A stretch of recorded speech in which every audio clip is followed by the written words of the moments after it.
Big breaking has occurred. After a 2 year wait, finally Sweden has become NATO's 32nd member. The 31st member that joined in April 2023 was Finland, and now NATO has moved a little bit closer to Russia. We will see very soon. It may appear that Ukraine is also a part of NATO. So, Russia has been threatening NATO since many days now about a nuclear warfare. Finally, Sweden has also become a part, and Finland was already a member since 2023. In 2024, Sweden has joined NATO, and now NATO continues to expand. This is a really very big breaking that we have to understand from the perspective of international relations. See, if we talk about NATO, what is NATO?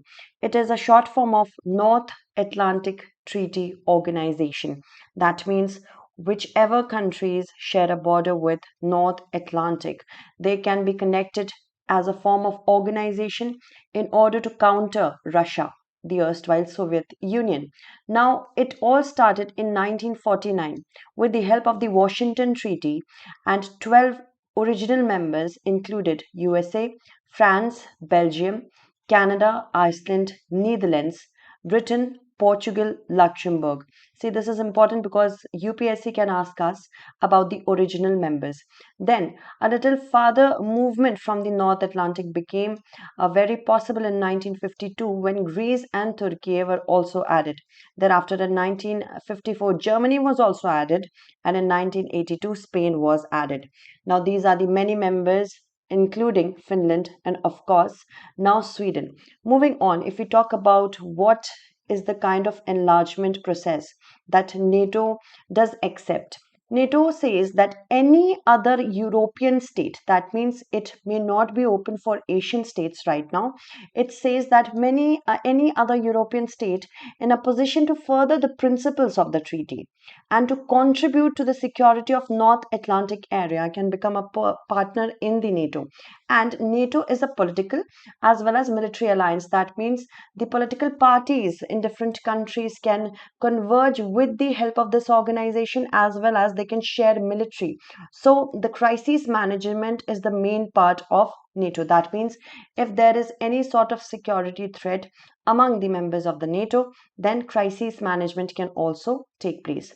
Other thing we have to understand over here is that Sweden has never been a part of any war. So how threatened it may have felt that it was finally, compelled to join NATO. This is a really interesting, we can say, development that has taken place. See, a NATO decision is the expression of the collective will. That means there is no majority or minority vote. It should be a collective will of all the 31, now 32 member countries, since all decisions are taken by consensus. That means if any one country among these 32 countries do not accept to any decision, are not accepting of any decision, then they can say no, and that will be considered, and the decision will stop right there. That means if any country has to join NATO, then that country has to get the, you can say, the entire process has to around these 32 members. All the countries should support the entrance of any other member. Like for any other country to become the 33rd member, every 32 countries, they should be, each and every 32 countries, they should be agreeing to it. All right, moving on. If we talk about the main article of the Washington Treaty through which NATO came into existence, it is Article 5.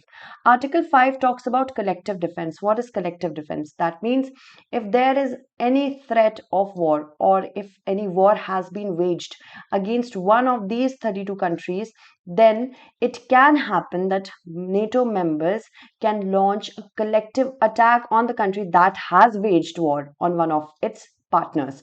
And this has been invoked only once, which was in response to the 9/11 terrorist attack when the World Trade Centers were passed away. So, this was a very important news for us to understand from the perspective of the prelims examination. The mains analysis will come soon. Thank you so much for watching.